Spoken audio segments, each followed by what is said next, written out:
ಶ್ರೀ ಗುರುಭ್ಯೋ ನಮಃ. ಇದು ಆನಂದರಾಮಾಯಣದ ಮನೋಹರ ಕಾಂಡದ 11ನೇ ಸರ್ಗ.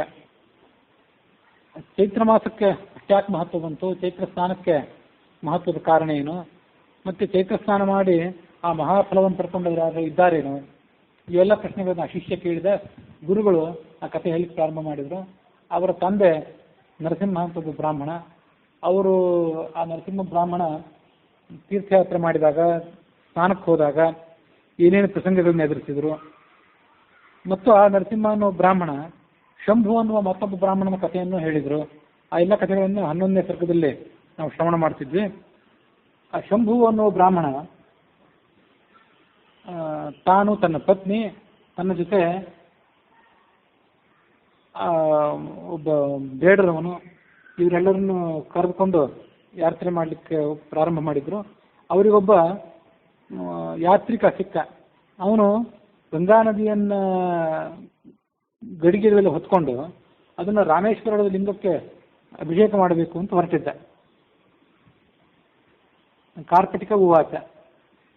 ಈ ಶಂಭುವನ ಬ್ರಾಹ್ಮಣ ಮತ್ತು ಆ ತೀರ್ಥಯಾತ್ರಿ ಇಬ್ಬರು ಪರಸ್ಪರ ಭೇಟಿಯಾದರು. ಎಲ್ಲಿ ಹೋಗ್ತಾ ಇದ್ದಿ, ಏನು ಕಾರಣ ಅಂತೆಲ್ಲ ಅವರು ಕೇಳಿದರು. ಈ ಶಂಭು ಅವನನ್ನು ಕೇಳಿದಾಗ ಆತ ಉತ್ತರ ಹೇಳಿದ, ನಾನು ಪ್ರಯಾಗದಿಂದ ಬಂದಿದ್ದೆ. ಈ ವಸಂತ ಋತುವಿನಲ್ಲಿ ಅಯೋಧ್ಯ ನಗರದ ಕಡೆಗೆ ಹೊರಟಿದ್ದೇನೆ. ಈಗ ಇದು ನನ್ನ ಪರಿಚಯ ಆಯಿತು, ನೀನು ನಿನ್ನ ಪರಿಚಯ ಮಾಡಿಕೊಡು, ನೀನು ಎಲ್ಲಿಗೆ ಹೊರಟಿದ್ದಿ.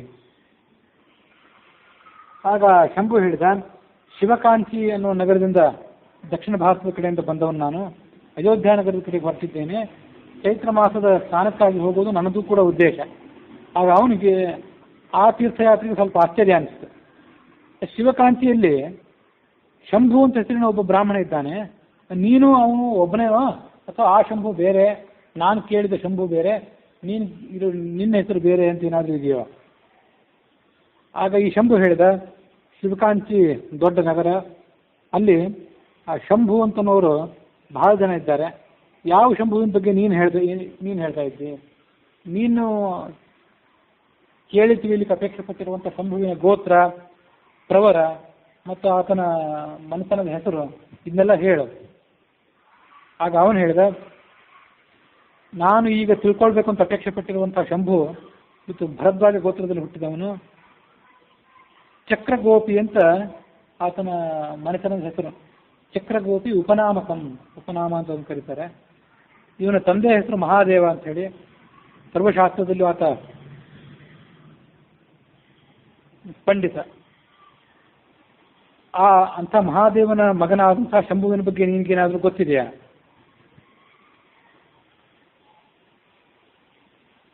ಇವನಿಗೆ ಆಶ್ಚರ್ಯ ಅನಿಸ್ತು ಈ ಶಂಭುವಿಗೆ. ಆ ಮಹಾದೇವನ ಮಗ, ಆ ಮನೆತನದ ಹೆಸರು, ಆ ಗೋತ್ರ, ಇದೆಲ್ಲ ನನ್ನದೇ ಅಂತ ಇವನಿಗೆ ಗೊತ್ತಾಯ್ತು. ನನ್ನ ಬಗ್ಗೆನೇ ಈತ ಕೇಳ್ತಿದ್ದಾನೆ ಅಂತ. ಆದರೆ ಮತ್ತೊಂದು ಬಾರಿ ಕೇಳಿದ, ಯಾತಕ್ಕಾಗಿ ಕೇಳ್ತಾ ಇದ್ದೀನಲ್ಲ, ಉದ್ದೇಶ ಏನು, ಕೇಳುವ ಉದ್ದೇಶ. ಆಗ ಆ ಕಾರ್ಪಟಿಕ ಹೇಳಿದ, ನಾನು ಗಂಗಾಸಾಗರಕ್ಕೆ ಹೋದಾಗ, ಯದಾಹಂ ಗತವಾನ್ ಗಂಗಾಸಾಗರಂ ದೃಷ್ಟುಮಾದರಾತ್ ಸೀತಾಕುಂಡ ಸಮೀಪೇ ಹಿ ದೇಶೇ ಕೈಕಟ ನಾಮಕೆ. ಗಂಗಾಸಾಗರ ಅನ್ನುವಂಥ ಒಂದು ಪ್ರದೇಶಕ್ಕೆ ನಾನು ಹೋಗಿದ್ದೆ. ಆ ಪ್ರದೇಶ ಪ್ರಾಯ ಗಂಗಾ ನದಿ ಸಮುದ್ರವನ್ನು ಸೇರುವಂಥ ಪ್ರದೇಶ ಆದರೂ ಆಗಿದ್ದಿರಬಹುದು. ಅಲ್ಲಿ ಕೈಕಟ ಅಂತ ಒಂದು ದೇಶ. ಮಾರ್ಗದಲ್ಲಿ ನನಗೊಂದು ಭಯಂಕರವಾದಂಥ ಸ್ವರೂಪ ಇದ್ದಂಥ ಪಿಶಾಚ ಕಾಣಿಸಿಕೊಂಡಿತ್ತು. ಅದು ನನ್ನನ್ನು ಕೊಲ್ಲಿಕ್ಕೆ ಬಂತು. ನಾನು ಸೀತಾರಾಮರ ಕೀರ್ತನೆಯನ್ನು ಮಾಡಿದೆ. ಆ ಕೀರ್ತನೆಯನ್ನು ಕೇಳಿ ಆ ಪಿಶಾಚ ದೂರ ಓಡಿ ಹೋಯಿತು. ಓಡಿ ಹೋಗಿ ಸ್ವಲ್ಪ ದೂರದಲ್ಲಿ ನಿಂತ್ಕೊಂಡು ಆ ಕೀರ್ತನೆಯಲ್ಲಿ ಅಲ್ಲೇ ನಿಂತ್ಕೊಂಡು ಕೇಳಿತು. ಕೇಳಿ ಅದು ತನ್ನ ಪೂರ್ವಜನ ಸ್ಮರಣೆಯನ್ನು ಪಡ್ಕೊಳ್ತು. ಈ ನನ್ನನ್ನು ಶರಣಾಗತ ಆಯಿತು, ನನ್ನ ಕಾಪಾಡು ಅಂತ ಕೇಳ್ಕೊತು. ನಾನು ಅದನ್ನು ಕೇಳಿದೆ, ಯಾತಕ್ಕಾಗಿ ನಿನಗೆ ಪಿಶಾಚಿ ಜನ್ಮ ಬಂದಿತ್ತು? ಆಗ ಅದನ್ನು ತನ್ನ ಕಥೆ ಹೇಳಿ ಪ್ರಾರಂಭ ಮಾಡಿತು. ನಾನು ಕಾಂಚಿ ನಗರದಲ್ಲಿ ಡುಂಡಿ ಅನ್ನುವ ಹೆಸರಿನ ಒಬ್ಬ ಬ್ರಾಹ್ಮಣ. ನಾನು ಹಿಂದೆ ಅನ್ನದಾನ ಸ್ವಲ್ಪವೂ ಕೂಡ ಮಾಡಿರಲಿಲ್ಲ. ಅದಕ್ಕಾಗಿ ಪಿಶಾಚಿ ದೇಹವನ್ನು ಪಡ್ಕೊಳ್ಬೇಕಾಯ್ತು. ಕಥಂ ಪಿಶಾಚಿಯನ್ನ ಅಷ್ಟು ಮುಕ್ತಿಸ್ತೇ ಭವಿಷ್ಯತೆ. ಈ ಬ್ರಾಹ್ಮಣ ಅದನ್ನು ಕೇಳಿದ, ಪಿಶಾಚಿ ಜನ್ಮ ಬಂತೇನೋ ಸರಿ, ಇದರಿಂದ ನಿಮಗೆ ಮುಕ್ತಿ ಹೇಗೆ? ಆಗ ಅದು ಹೇಳಿತು, ಚೈತ್ರ ಮಾಸದಲ್ಲಿ ಅಮಾವಾಸ್ಯೆ ದಿವಸ ನನ್ನನ್ನು ಉದ್ದೇಶಿಸಿಕೊಂಡು ಅನ್ನದಾನ ಮಾಡಬೇಕು. ಅನ್ನದಾನ ಮಾಡಿದರೆ ಆಗ ನನಗೆ ಸದ್ಯದಲ್ಲೇ ಮುಕ್ತಿ. ಆಗ ಈ ಬ್ರಾಹ್ಮಣ ಕೇಳಿದ, ನಿನಗೆ ಯಾರಾದರೂ ಮಗ ಇದ್ದಾನೇನೋ? ವರ್ತತೆ ಕ್ವ ಸುತಸ್ತೇಸ್ತಿ ಕಿನ್ನಾಮ ವದ ಮಾಂ ಪ್ರತಿ. ನಿನಗೆ ಮಗ ಇದ್ದರೆ ಆ ಮಗನ ಹೆಸರೇನಾದರೂ ಗೊತ್ತಿದ್ರೆ ಅದನ್ನೆಲ್ಲರೂ ಹೇಳು, ನಿನ್ನ ಮಗನ ಕಡೆಯಿಂದ ನಾನು ಅನ್ನದಾನ ಮಾಡಿಸ್ತೇನೆ, ನಿನಗೆ ಅದರಿಂದ ಮುಕ್ತಿ ಆಗ್ತದೆ ಅಂತಂದ ಈ ಬ್ರಾಹ್ಮಣ. ಯಥಾಪ್ರೋಕ್ತಂ ಭರದ್ವಾಜಾದ್ಯ ಚಿನ್ನಜಂ ತತ್ರೋಕ್ತಂ ಚ ಮಯಾ ಸರ್ವಂ ನಿಕಟೆ ತವ ಬೋಧಿದ. ಆಗ ಪಿಶಾಚಿ, ಭರದ್ವಾಜ ಗೋತ್ರದಲ್ಲಿ ಹುಟ್ಟಿದಂಥ ನನ್ನ ಮಗ ಒಬ್ಬ ಇದ್ದಾನೆ, ಅವನ ಹೆಸರು ಶಂಭು ಅಂತ, ಅವನಿಗೆ ಹೇಳು ಎಲ್ಲಾದರೂ ಭೇಟಿ ಆದರೆ ಅನ್ನದಾನ ಮಾಡು ಅಂತ ಹೇಳು, ನಾನು ಆ ಅನ್ನದಾನದ ಪುಣ್ಯದಿಂದ ಸದ್ಗತಿಯನ್ನು ಪಡ್ಕೋತೇನೆ.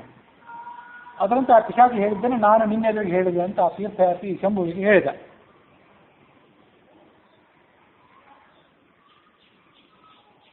ಪಿಶಾಚಿಂ ಹಿ ಪುನಶ್ಚಾಹ ಮುಕ್ತವಾನ್ ತದ್ವದಾಮ್ಯಹಂ. ಆಯ್ತು, ನಾನು ಹೇಳ್ತೀನಿ ಅಂದ ಇವನು. ರಾಮೇಶ್ವರದ ಯಾತ್ರೆಗಾಗಿ ದಕ್ಷಿಣ ಭಾರತಕ್ಕೆ ಹೋಗ್ತೀನಿ. ಮಯಾ ಕರಂಡ ಮಧ್ಯೆ ಹಿ ಯದಾ ಗಚ್ಚಾಮಿ ದಕ್ಷಿಣಂ ದಿಶಂ ಕಾಲೇನ ಕಾಂಚೀಂ ಹಿ ಪ್ರವೇಕ್ಷ್ಯಾಮಿ ಯದಾ ತದಾ.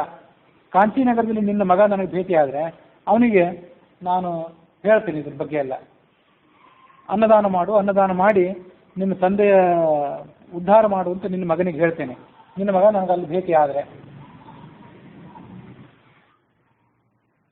ಅವಶ್ಯಮೇವ ವಕ್ತವ್ಯಂ ಮೇ ವೃತ್ತಂ ಮಮ ಸೂನವೇ ಯಥಾದೃಷ್ಟಂ ಮಯಾ ಪಾಂಥ ಯಥೋಕ್ತಂ ಚ ಮಯಾತಯ ಅನ್ಯಚ್ಚ ಕಥ್ಯತಾಂ ತಸ್ಮೈ ಮಮ ಪುತ್ರಾಯ ಸಾದರಂ.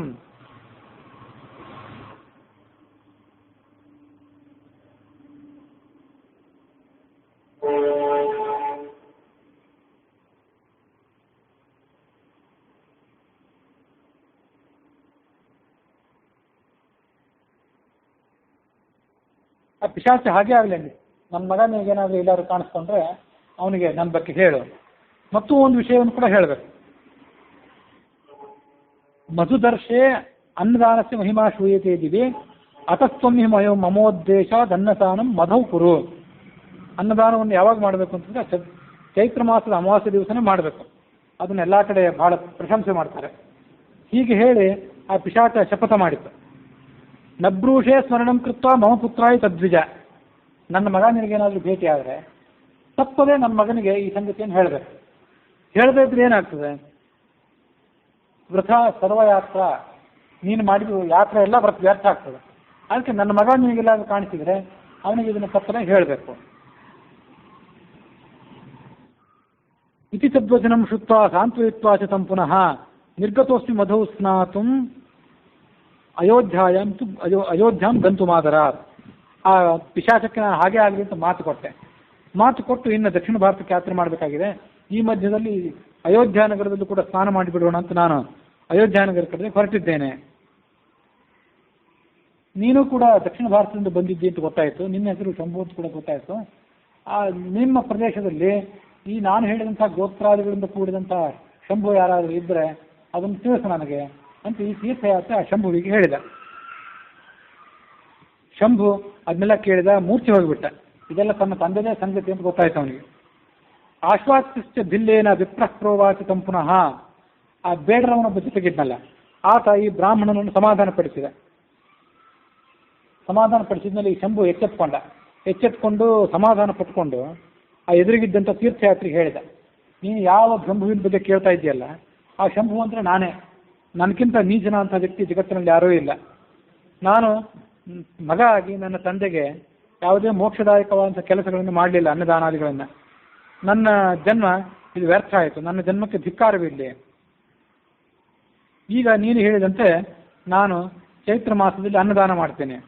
ಹೀಗೆ ಶಂಭು ಮತ್ತು ಆ ತೀರ್ಥಯಾತ್ರಿ ಇವರೆಲ್ಲರೂ ಕೂಡ ಆ ಅಯೋಧ್ಯ ನಗರದ ಕಡೆಗೆ ಪ್ರಯಾಣ ಮಾಡಿದರು.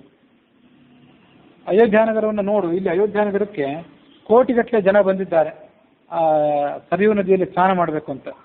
ಆ ಮಹಾಜನ ಸಮುದಾಯದ ಶಬ್ದ ನಮಗೆ ದೂರದಿಂದ ಕೇಳಿ ಬರ್ತಿದೆ. ಇಲ್ಲಿ ರಾಮನ ಅರಮನೆ, ಲಕ್ಷ್ಮಣನ ಅರಮನೆ ಮತ್ತು ಉಳಿದ ತಮ್ಮಂದಿರ ಅರಮನೆಗಳು, ಆ ಮಕ್ಕಳ ಅರಮನೆಗಳು ಇವೆಲ್ಲ ನಮಗೆ ದೂರದಿಂದ ಕಾಣಿಸ್ತೇವೆ. ಆ ಅರಮನೆಗಳ ಗೋಪುರಗಳು ನಮಗೆ ಕಾಣಿಸ್ತಾ ಇವೆ.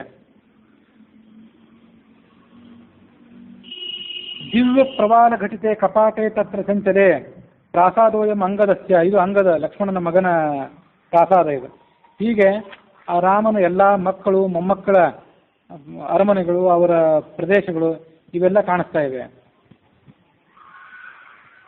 ಏವ ಮುಕ್ತ ಕರ್ಕಶೇನ ಪತ್ನ್ಯ ಕಾರ್ಕಟಿಕೇನಶ್ಚ ಸಂಹಿತಶ್ಚ ತದಾ ಶಂಭು ತಾಂಪುರೀಂ ಸಂವಿವೇಶ. ಆ ನಗರಕ್ಕೆ ಬಂದ, ರಾಮತೀರ್ಥದಲ್ಲಿ ಕ್ಷೌರಾದಿಗಳನ್ನು ಮಾಡಿದ, ತೀರ್ಥಕ್ಷೇತ್ರಗಳಲ್ಲಿ ಅದನ್ನು ಮಾಡಬೇಕು ಅಂತಿದೆ. ಆ ಪ್ರಕಾರ ಮಾಡಿ ಒಂದು ದಿವಸ ಉಪವಾಸ ಮಾಡಿದ, ಮುಂದೆ ತೀರ್ಥ ಶ್ರಾದ್ದ ಮಾಡಿದ, ಅಮಾವಾಸ್ಯ ದಿವಸ ಅಲ್ಲಿ ಅನ್ನದಾನಾದಿಗಳನ್ನು ಮಾಡಿದ. ರಜನೀಶ ಸಂಕ್ಷಯೇ ಪಿತುರ್ಯಕ್ಷುವದಂ ಮನೋಹರಂ ಪಿಶಾಚ ಸುರಸದ್ಮ ನಿಶ್ಚಿತ. ಆ ಥರ ಮಾಡಿದ ಆ ಅನ್ನದಾನದ ಕಾರಣದಿಂದಾಗಿ ಆ ಶಂಭುವಿನ ತಂದೆ ತನ್ನ ಪಿಶಾಚಿ ಶರೀರವನ್ನು ಕಳೆದುಕೊಂಡು ಸದ್ಗತಿಯನ್ನು ಪಡ್ಕೊಂಡ. ಚೈತ್ರೆ ಅವಗಾಹನಂ ಉದ್ಯಾಪನ ವಿಧಿಂಚಾಪಿ ಯಥೋಕ್ತಂ ಚಕಾರ ಸಹ. ಮುಂದೆ ಶಂಭು ಆ ಚೈತ್ರ ಸ್ನಾನವನ್ನು ಮಾಡಿ ಅದರ ಉದ್ಯಾಪನಾದಿಗಳನ್ನು ಮಾಡಿದ. ಕರ್ಕಶ ಅಂತ ಬೇಡದ ಜಾತಿಯವನಿದ್ನಲ್ಲ, ಅವನು ಚೈತ್ರ ಸ್ನಾನ ಮಾಡಿದ, ತನ್ನ ಪಾಪಗಳನ್ನೆಲ್ಲ ಕಳೆದುಕೊಂಡ. ಶ್ರೀರಾಮ ಚಿಂತನಂ ಕುರುವನ್ ನಿನಾಯ ಆಯುಷ್ಯ ಸಂಶಯಂ. ಮತ್ತು ಶ್ರೀರಾಮನ ಚರಿತ್ರೆಯನ್ನ, ಆತನ ನಾಮವನ್ನು ಕೇಳ್ತಾ ತನ್ನ ಜನ್ಮವನ್ನೆಲ್ಲ ಆತ ಕಳೆದ. ಮುಂದೆ ಆಯುಷ್ಯ ಕ್ಷೀಣ ಆದ ಬಳಿಕ ಭಗವಂತನ ಲೋಕವನ್ನು ಆತ ಸೇರಿದ. ಮುಂದೆ ಈ ಕಡೆ ಶಂಭು ತನ್ನ ಪತ್ನಿ ಒಡಗೂಡಿ ಆ ಅಯೋಧ್ಯ ನಗರವನ್ನು ಬಿಟ್ಟು ತನ್ನ ಕಾಂಚೀನಗರದ ಕಡೆಗೆ ಪ್ರಯಾಣ ಬೆಳೆಸಿದ. ಆ ತೀರ್ಥಯಾತ್ರೆಯೂ ಜೊತೆಗಿದ್ದ. ಮಾರ್ಗದಲ್ಲಿ ಆ ಸಿಂಹ ಮತ್ತು ಆನೆ ಮತ್ತು ಇನ್ನೊಂದು ಪಿಶಾಚ ಇತ್ತಲ್ಲ, ಅವೆರಡೂ ಕೂಡ ಅವನಿಗೆ ಕಾಣಿಸಿದವು. ದತ್ವಾ ದಿನದ್ವಯಂ ಪುಣ್ಯಂ ಉಭಾಭ್ಯಾಂ ಮಧುಮಾಸಜಂ. ಒಂದು ತಿಂಗಳು ಚೈತ್ರ ಮಾಸದಲ್ಲಿ ಸ್ನಾನ ಮಾಡಿದ ಪುಣ್ಯ ಏನಿತ್ತು, ಅದಕ್ಕೆ ಸಂಬಂಧಪಟ್ಟಂತೆ 2 ದಿವಸದ ಪುಣ್ಯವನ್ನು ಅವರಿಬ್ಬರಿಗೂ ಕೊಟ್ಟ. ಅವನಿಗೊಂದು ದಿವಸ, ಅವನಿಗೊಂದು ದಿವಸ. ಇದರ ಮೂಲಕ ಆನೆ ಮತ್ತು ಸಿಂಹ ಇಬ್ಬರು ಕೂಡ ಉದ್ಧಾರ ಹೊಂದಿದರು. ದಿವ್ಯ ಮಾಲೆಯನ್ನು ಧಾರಣೆ ಮಾಡಿಕೊಂಡು ಅವರು ಆಕಾಶಕ್ಕೆ ಹೊರಟೋದು. ಮುಂದೆ ಆತ ಪ್ರಯಾಣ ಮಾಡಿದ. ಆ ಮಾರ್ಗದಲ್ಲಿ ಮತ್ತೊಬ್ಬ ರಾಕ್ಷಸ ಇದ್ನಲ್ಲ, ಪಿಶಾಚ ಅಲ್ಲ ರಾಕ್ಷಸ, ಅವನು ಕೂಡ ಕಾಯ್ತಾ ಕೂತ್ಕೊಂಡಿದ್ದ. ಐ ಕಾಶ್ಯಾಫಯೇ ರಮ್ಯೆ ಶೃಣುಮೇ ವಚನಂ ಶುಭಂ ಯಾತ್ವಯ ಶೀತಲಾ ಗೌರಿ ಸ್ನಾತಾ ವೈ ಸರಯೂ ಜಲೆ ತಚ್ಚೈಕ ದಿವಸಸ್ಯಾದ್ಯ ದೇಹಿ ಪುಣ್ಯಂ ಶುಭಾವಹಂ. ಆ ಹೆಂಡತಿಗೆ ಅವನು ಹೇಳಿದ, ಈಗ ಈ ಬ್ರಾಹ್ಮಣ ಶಂಭು ನನ್ನ ಪತ್ನಿಗೆ ಏನು ಹೇಳಿದ ಅಂದರೆ, ಆ ಕಾಶಿನಗರದಲ್ಲಿ ಚೈತ್ರ ಶುಕ್ಲ ತೃತೀಯ ದಿವಸದಿಂದ ಆರಂಭ ಮಾಡಿಕೊಂಡು ವೈಶಾಖ ಶುಕ್ಲ ತೃತೀಯ ತನಕ 1 ತಿಂಗಳ ಕಾಲ ಶೀತಲಾ ಗೌರಿ ಸ್ನಾನವನ್ನೇನು ಮಾಡಿದೆಯಲ್ಲ, ಆ ಶೀತಲಾ ಗೌರಿ ಸ್ನಾನದ 1 ದಿವಸದ ಪುಣ್ಯ ನೀನು ಈ ರಾಕ್ಷಸನಿಗೆ ಕೊಡು, ಅವನು ಕೂಡ ಉದ್ಧಾರ ಆಗಲಿ. ಪದ್ಮನೇತ್ರ ಕೃಷೋದರಿ ಕಾಶಿ ನಾಮ್ನಿ, ಅವಳ ಹೆಸರು ಕಾಶಿ ಅಂತ ಹೆಸರಿತ್ತು, ಅವಳು ಕೂಡ 1 ದಿವಸದ ಪುಣ್ಯ ಕೊಟ್ಲು. ಆ ರಾಕ್ಷಸ ಅದರ ಮೂಲಕ ತನ್ನ ರಾಕ್ಷಸ ಶರೀರವನ್ನು ತ್ಯಾಗ ಮಾಡಿ ದಿವ್ಯ ವಿಮಾನವನ್ನು ಏರಿ ಆತ ಆಕಾಶಕ್ಕೆ ಹೊರಟೋದ. ಈ ಕಡೆ ಆ ಶಂಭು ತನ್ನ ಪತ್ನಿಯೊಡಗೂಡಿ ಆ ಮಧುಮಾಸದ ಅಂದರೆ ಚೈತ್ರ ಮಾಸ ವಸಂತ ಋತುವಿನ ವೈಭವವನ್ನು ವರ್ಣನೆ ಮಾಡ್ತಾ ಕಾಂಚೀನಗರಕ್ಕೆ ಬಂದ. ಅಲ್ಲಿ ಬಂದು ಆ ಜನರಿಗೆ ನಡೆದಂಥ ಸಂಗತಿಯನ್ನೆಲ್ಲ ವರ್ಣನೆ ಮಾಡಿದ. ಈ ಕಥೆಯನ್ನೆಲ್ಲ ಆ ನರಸಿಂಹ ಅನ್ನೋ ಬ್ರಾಹ್ಮಣ ಆ ಒಂದು ಪಿಶಾಚಿಗೂ ಹೇಳಿದ. ಭೋ ಪಿಶಾಚ ಯಥಾ ದೃಷ್ಟಂ ಭಗವದ್ಭಿಶ್ಚ ಕಥಾನಕಂ. ಅವರು ನರಸಿಂಹನಿಗೆ ಎದುರಾದಂಥ ಪಿಶಾಚಿಗಳು 3 ಜನ ಇದ್ದರು, 2 ಗಂಡು 1 ಹೆಣ್ಣು, ಹೀಗೆ 3 ಪಿಶಾಚಿಗಳಿದ್ರು. ಅವರಿಗೆ ಅದು ನಡೆದಂಥ ಕಥೆಯನ್ನೆಲ್ಲ ಹೇಳಿದೆ. ತನ್ನ ಕೈಯಲ್ಲಿ ನೀರನ್ನು ತಗೊಂಡ, 2 ದಿವಸದ ಪುಣ್ಯವನ್ನು ಅವರಿಬ್ಬರಿಗೂ ಕೊಟ್ಟ. ಭಾರ್ಯಾಂ ತತಃಪ್ರೋವಾಚ ಭಾರ್ಯಾಂ ತು ರಮ್ಯೆ ಚಂದ್ರಪ್ರಭೆ ಪ್ರಿಯೇ ಯಾತ್ವಯ ಶೀತಲಾ ಗೌರಿ ಸ್ನಾತ ಸೀತಾಕೃತೆ ಬರೇ. ಪತ್ನಿಗೆ ಹೇಳಿದ, ನೀನು ಶೀತಲಾ ಗೌರಿ ಸ್ನಾನವನ್ನು ಮಾಡಿದ್ದೆಲ್ಲ, ಅದರಲ್ಲಿ 1 ದಿವಸದ ಪುಣ್ಯವನ್ನು ಆ ಹೆಣ್ಣು ಪಿಶಾಚಿಗೆ ಕೊಡು. ನಾನು ನನ್ನ 2 ದಿವಸದ ಪುಣ್ಯವನ್ನು ಅವರಿಬ್ಬರಿಗೆ ಕೊಟ್ಟೆ, ನೀನು ನಿನ್ನ 1 ದಿವಸದ ಪುಣ್ಯವನ್ನು ಆ ಹೆಣ್ಣು ಪಿಶಾಚಿಗೆ ಕೊಡು, ಅವರಿಬ್ಬರು ಉದ್ಧಾರ ಆಗಲಿ. ಲಕ್ಷ್ಮಿ ಅಂತ ಅವಳ ಹೆಸರು. ಅವಳು ಆ ಪುಣ್ಯವನ್ನು ಆ ಹೆಣ್ಣು ಪಿಶಾಚಿಗೆ ಕೊಟ್ಲು. ಹೀಗೆ ಆ 3 ಪಿಶಾಚಿಗಳು ತಮ್ಮ ಪಿಶಾಚ ಜನ್ಮವನ್ನು ಬಿಟ್ಟರು, ತಮ್ಮ ಮೂಲ ಆ ಬ್ರಾಹ್ಮಣ ರೂಪವನ್ನು ತಾಳಿ ಆ ನರಸಿಂಹನಿಗೆ ನಮಸ್ಕಾರ ಮಾಡಿದರು. ಮುಂದೆ ಅವರೆಲ್ಲ ತಮ್ಮ ಗುರುಗಳ ಆಶ್ರಮಕ್ಕೆ ಹೊರಟೋದ್ರು. ಗುರು ಅವರೆಲ್ಲ ತಮ್ಮ ಪಾಪ ಕಳ್ಕೊಂಡು ಬಂದದ್ದನ್ನು ನೋಡಿ ಬಹಳ ಸಂತೋಷಪಟ್ಟ. ತನ್ನ ಒಬ್ಬ ಮಗಳನ್ನ ಇಬ್ಬರಲ್ಲಿ ಒಬ್ಬನಿಗೆ ಮದುವೆ ಮಾಡಿಕೊಟ್ಟ, ಹಿರಿಯನಿಗೆ. ಮತ್ತೆ ಇನ್ನೊಬ್ಬ ಇದ್ನಲ್ಲ, ಅವನು ಇಬ್ಬರು ಗಂಡು ಪಿಶಾಚಿಗಳಿದ್ರು, ಅದರಲ್ಲಿ ಮತ್ತೊಬ್ಬ ತನ್ನ ಕಿರಿಯ ಮಗಳನ್ನ ಮದುವೆ ಮಾಡಿಕೊಟ್ಟ. ಸ್ವಸ್ವಪಿತು ಚ ಆಶ್ರಮಂ ಹಿ ತಯೋಸ್ತೌ ಪಿತರಾವಪಿ. ಹೀಗೆ ಮದುವೆ ಮಾಡ್ಕೊಂಡ ಬಳಿಕ ಆ ಇಬ್ಬರು ಶಿಷ್ಯರು ತಮ್ಮ ಪ್ರದೇಶಕ್ಕೆ ಹೊರಟೋದ್ರು. ಬೃಹರಿಶ್ಚ ಪ್ರಿಯಾಯುಕ್ತೋ ಅಬ್ಜಕಂ ಪ್ರತಿ ಸಮಾಯಯವು. ಈ ಕಡೆ ನರಸಿಂಹ ಅನ್ನುವಂಥ ಈ ಬ್ರಾಹ್ಮಣ ತನ್ನ ಪತ್ನಿ ಲಕ್ಷ್ಮೀ ಜೊತೆಗೆ ಅಬ್ಜಕ ಅಂತ ತಾನು ಯಾವ ಕ್ಷೇತ್ರದಲ್ಲಿದ್ನೋ ಅಲ್ಲಿಗೆ ಬಂದು ಮುಟ್ಟಿದ.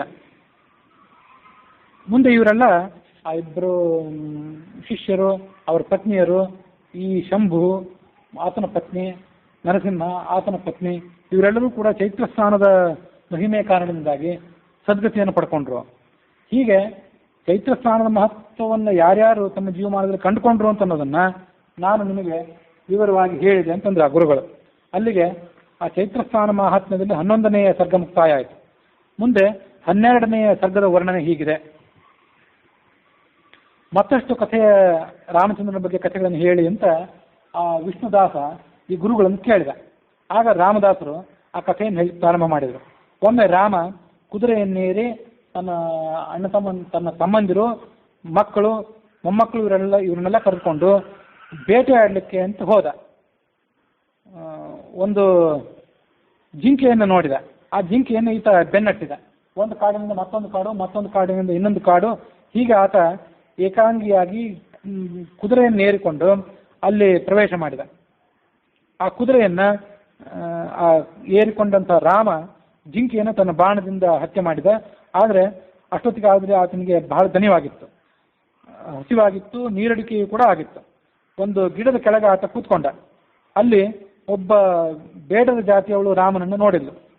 ಈತನ ರಾಜ ಲಕ್ಷಣಗಳನ್ನು ನೋಡಿ ಆತನ ಎದುರಿಗೆ ಬಂದು ನಿಂತ್ಕೊಂಡು ಈಗ ಈತ ಹೇಳಿದ,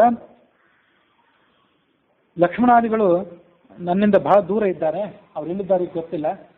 ಈ ಕಡೆ ನನಗೆ ಬಹಳಷ್ಟು ನೀರಡಿಕೆ, ಹಸಿವೆ ಆಗ್ತಾ ಇದೆ. ಅದಕ್ಕಾಗಿ ನನ್ನ ನೀರಡಿಕೆ ಹಸಿವೆಯನ್ನು ಪರಿಹಾರ ಮಾಡಲಿಕ್ಕಾಗಿ ಒಂದೇನಾದರೂ ಆಲೋಚನೆ ಮಾಡು, ಒಂದೇನಾದರೂ ಪರಿಹಾರ ಹೇಳು. ಆಗ ಶಬರಿ ಹೇಳಿದ್ದು, ಇಲ್ಲೇ ಸಮೀಪದಲ್ಲಿ ಒಂದು ಸರೋವರ ಇದೆ, ಸರೋವರದ ತೀರದಲ್ಲಿ ದುರ್ಗಾದೇವಿ ದೇವಾಲಯ ಇದೆ. ಇವತ್ತು ಮಂಗಳವಾರ, ಅಲ್ಲಿ ಅನೇಕ ಜನ ಸ್ತ್ರೀಯರು ದೇವಿಯ ಆರಾಧನೆಗಾಗಿ ಬಂದಿದ್ದಾರೆ. ಅವರು ನೈವೇದ್ಯ ತಂದಿರ್ತಾರೆ. ನೀನು ಹೋಗಿ ಕೇಳಿದ್ರೆ ನಿಮ್ಗೆ ಅವರು ನೈವೇದ್ಯವನ್ನು ಕೊಡ್ತಾರೆ.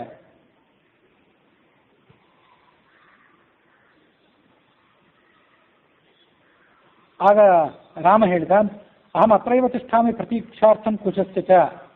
ನಾನು ಹೋಗೋದಿಲ್ಲ ಅಂದ ರಾಮ. ಯಾಕೆಂದ್ರೆ ನಾನು ಇಲ್ಲೇ ನಿಂತ್ಕೊಂಡಿರ್ತೀನಿ. ಲವಕುಶ ಮೊದಲಾದವರು, ನನ್ನ ಮಕ್ಕಳು ಲಕ್ಷ್ಮಣ, ಭರತ, ಶತ್ರುಘ್ನರು, ಅವರು ನನ್ನ ಹುಡುಕೊಂಡು ಇಲ್ಲಿಗೆ ಬರ್ಬೋದು. ನಾನು ಮತ್ತೆಲ್ಲೋ ಹೋಗ್ಬಿಟ್ಟು ಅವರಿಗೆ ಗೊಂದಲ ಆಗಿತ್ತು. ಅದಕ್ಕಾಗಿ ಇಲ್ಲೇ ನಿಂತ್ಕೊಂಡಿರ್ತೀನಿ. ನೀನೇ ಹೋಗು. ನೀನು ಹೋಗಿ ನನ್ನ ಮಾತನ್ನು ಕೇಳಿ, ನನ್ನ ಮಾತನ್ನು ಅವ್ರಿಗೆ ಮುಟ್ಟಿಸಿ, ಆ ಅನ್ನಾದಿಗಳನ್ನು ನೀನೇ ಇಲ್ಲಿಗೆ ತಗೊಂಡ್ವಾ, ನಾನು ಭೋಜನ ಮಾಡ್ತೀನಿ ಅಂದ ರಾಮ. ಆ ರಾಮನ ಮಾತನ್ನು ಕೇಳಿ ಆ ಶಬರಿ ತಾನೇ ಆ ಸ್ತ್ರೀಯರ ಬಳಿಗೆ ಹೋದ್ಲು. ರಾಮ, ಅಯೋಧ್ಯಾಧಿಪತಿ ಆದಂಥ ರಾಮ ಬೇಟೆಯಾಡಲಿಕ್ಕಾಗಿ ಬಂದವನು. ಇಲ್ಲೇ ಸಮೀಪದಲ್ಲಿ ಒಂದು ಮರದ ಕೆಳಗೆ ಕೂತ್ಕೊಂಡಿದ್ದಾನೆ. ಹಸಿವು ನೀರಡಿಲಿಕ್ಕೆಗಳಿಂದ ಆತ ಬಳಲಿದ್ದಾನೆ. ಅವನೇ ನಾನು ಕೊಟ್ಟು ಕಳಿಸಿದ್ದಾನೆ. ಸೂಚನಾರ್ಥಂ ವರಾನನಾಹ ಯುಷ್ಮಾಕಂ ಕಥಿತಂ ವೃತ್ತಂ ಯಸ್ಯ ಗಚ್ಛಾಮ್ಯಹಂ ಪುನಃ.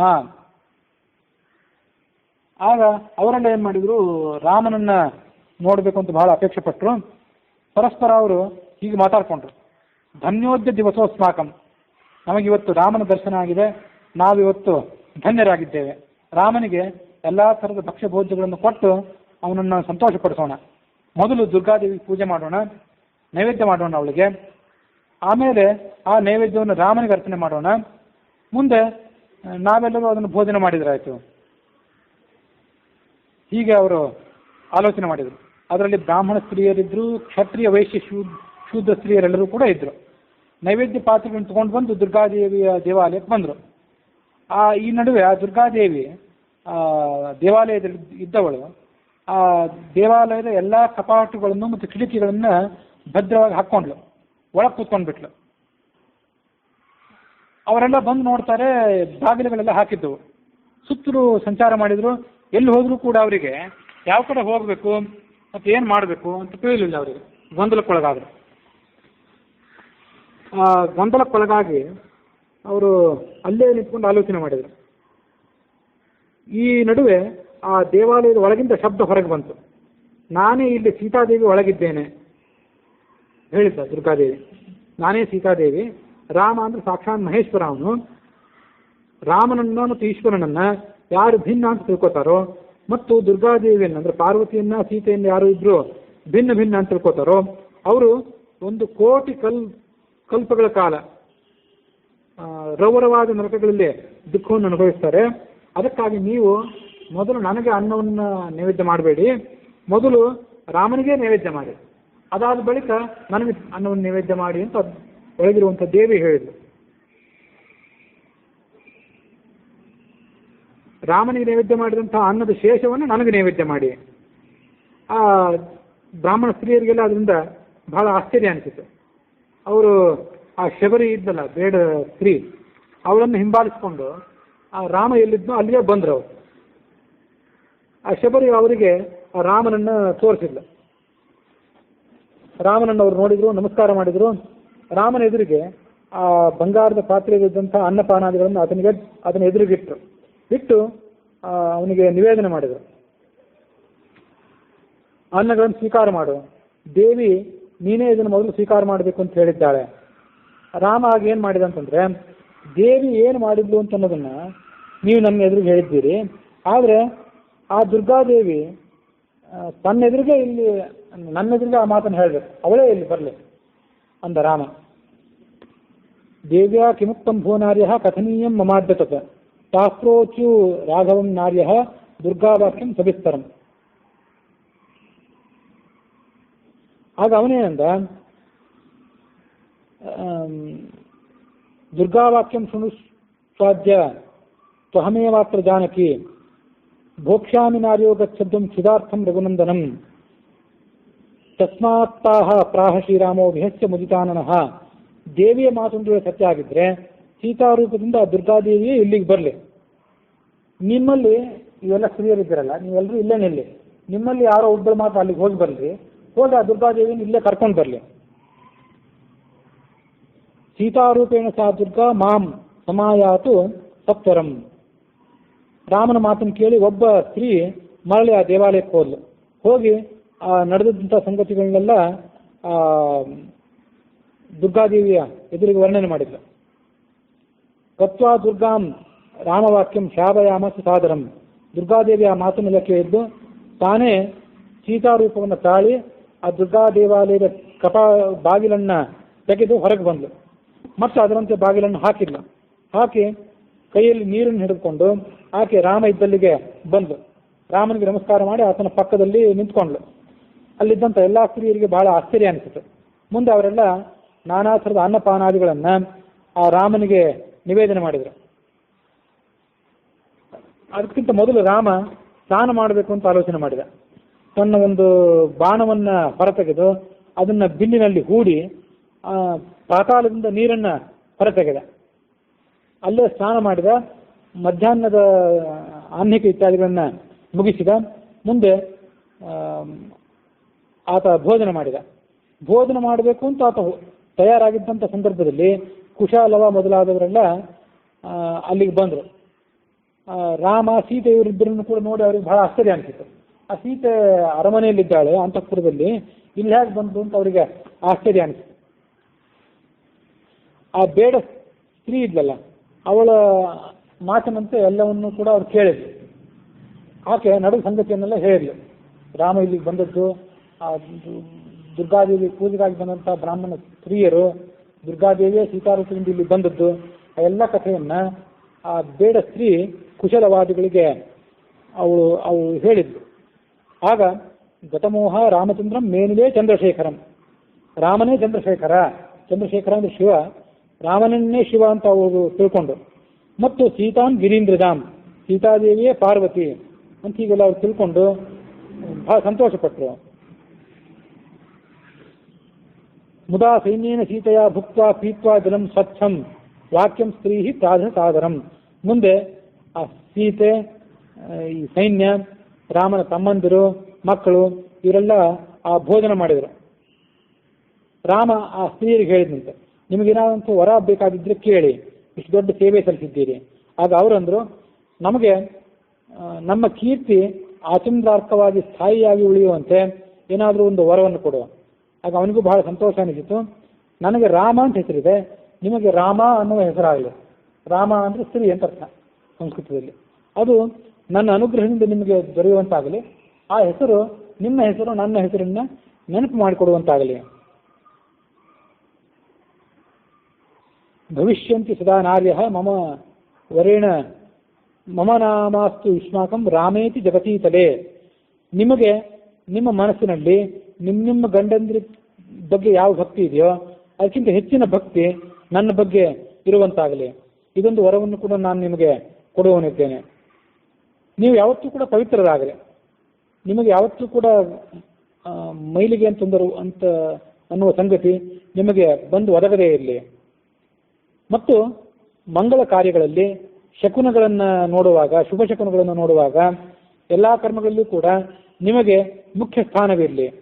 ತ್ರಿವೇಣಿ ಧೃತ ಮಸ್ತಕಾಹ, 3 ಜಡೆಗಳನ್ನು ನೀವು ನಿಮ್ಮ ಶಿರಸ್ಸಿನಲ್ಲಿ ಧಾರಣೆ ಮಾಡಿಕೊಂಡು ಮಾಂಗಲ್ಯ ಸೂಚಕರಾಗಿ ನೀವು ಯಾವತ್ತೂ ಕೂಡ ಅಲ್ಲಿರಿ.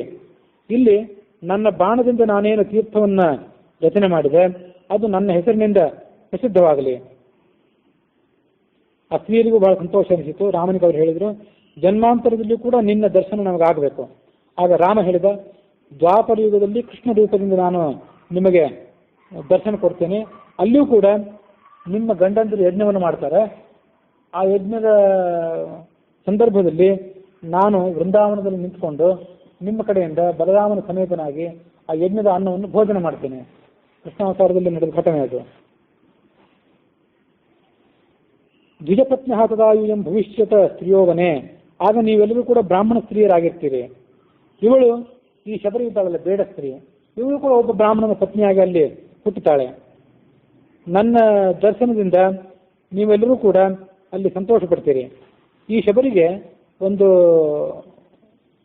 ಕೌತುಕವನ್ನು, ಒಂದು ವಿಲಕ್ಷಣ ಸಂಗತಿಯನ್ನು ತೋರಿಸುವಂಥ ಒಂದು ಅವಕಾಶ ಬಂದು ಒದಗುತ್ತದೆ ಅಲ್ಲಿ. ಅದು ಹೇಗೆಂದರೆ, ಇವಳು ನನ್ನನ್ನು ದರ್ಶನ ಮಾಡಬೇಕು ಅಂತ ತನ್ನ ಮನೆಯಿಂದ ಎದ್ದು ಹೊರಗೆ ಬರ್ತಿರ್ತಾಳೆ. ಇವಳು ಗಂಡ ಇವಳನ್ನ ಒಂದು ಕಂಬಕ್ಕೆ ಕಟ್ಟಿ ಒಂದು ದೊಡ್ಡ ದೊಣ್ಣೆಯಿಂದ ಅವಳನ್ನು ಹೊರೀತಾನೆ. ಆಗ ಅವಳು ನನ್ನನ್ನೇ ಸ್ಥಿರವಾದ ಮನಸ್ಸಿನಲ್ಲಿ ಇಟ್ಟುಕೊಂಡು ಧ್ಯಾನ ಮಾಡ್ತಾಳೆ. ಅದರ ಫಲವಾಗಿ ಏನಾಗ್ತದೆ ಅಂದರೆ, ಗಂಡ ಅವಳನ್ನು ಕಂಬಕ್ಕೆ ಕಟ್ಟಿದ್ದಂತೆ ಒಂದು ಶರೀರ ಕಂಬಕ್ಕೆ ಕಟ್ಟಿಕೊಂಡಿದೆ, ಮತ್ತೊಂದು ಶರೀರದಿಂದ ಅವಳ ಕಾಡಿಗೆ ಬಂದು ನನ್ನನ್ನು ಭೇಟಿ ಆಗ್ತಾಳೆ. ಇಂಥ ವಿಲಕ್ಷಣವಾದಂಥ ಸಂಗತಿ ನಡೀತದೆ. ಇದನ್ನು ನಾವು ಹರಿವಂಶದಲ್ಲಿ ಕೇಳಿದ್ದನ್ನು ಶ್ರವಣ ನೆನಪು ಮಾಡ್ಕೊಳ್ಬೇಕು. ಇದು ಬರೀ ಇವಳು ಒಬ್ಬಳಿಗೆ ಆಗಿದ್ದಲ್ಲ, ಎಷ್ಟೋ ಜನ ಗೋಪಸ್ತ್ರೀಯರಿಗೆ ಅವರು ತಮ್ಮ ಗಂಡಂದಿರ ಪಕ್ಕದಲ್ಲೇ ಇದ್ರು, ಮನೆಯ ಕೃತ್ಯಗಳನ್ನು ಮಾಡ್ತಾನೇ ಇದ್ರು. ಮತ್ತೊಂದು ರೂಪದಲ್ಲಿ ಅವರು ರಾಸಲೀಲೆಯನ್ನು ಆಡಿದ್ರು ಕೃಷ್ಣನ ಜೊತೆಗೆ. ಇಂಥ ಸಂಗತಿಗಳನ್ನು ನಾವು ಅಲ್ಲಿ ಕೇಳಿದ್ವಿ. ಅದರಂತೆ ಈ ಶಬರಿಗೂ ಕೂಡ ಅಂಥದ್ದೇ ಒಂದು ಪ್ರಸಂಗವನ್ನು ಎದುರಿಸುವಂಥದ್ದು ಅಲ್ಲಿ ಘಟನೆ ಅಲ್ಲಿ ಕಂಡು ಬರ್ತದೆ. ಮತ್ತು ಕೊನೆಗೆ ನೀವು ಸದ್ಗತಿಯನ್ನು ಪಡ್ಕೊಳ್ತೀರಿ. ರಾಮ ಅನ್ನುವಂಥ ತಾರಕ ನಾಮ ಏನಿದೆ, ಈ ನಾಮದ ಮಹತ್ವವನ್ನು ಕೂಡ ನೀವು ಅಲ್ಲಿ ಕಾಣ್ತೀರಿ. ಹೀಗೆ ರಾಮ ಅವರಿಗೆಲ್ಲರಿಗೂ ಕೂಡ ವರಗಳನ್ನು ಕೊಟ್ಟ.